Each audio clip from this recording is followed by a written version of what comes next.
Welcome to our channel. Today we're diving into the world of to-be process mapping, a crucial tool for any business looking to optimize and streamline their operations. So what exactly is to-be process mapping?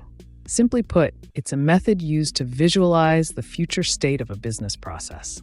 This helps organizations identify areas for improvement and plan for changes that will lead to more efficient operations. The to-be process map is created after analyzing the current state or as-is process.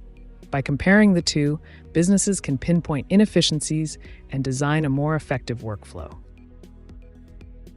To create a to-be process map, follow these steps. First, document the current process. Next, identify areas for improvement. Then, design the future state process. Finally, implement and monitor the changes.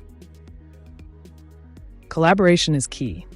Involve stakeholders from different departments to ensure that the to-be process map addresses all aspects of the business and gains buy-in from everyone involved. The benefits of to-be process mapping are numerous: improved efficiency, reduced costs, better resource allocation, and enhanced customer satisfaction. It's a powerful tool for driving business success. This video was sponsored by HEFLO, a cloud platform that provides artificial intelligence features for automating and documenting business processes. Thank you for watching. Don't forget to subscribe to our channel for more videos on management and business optimization.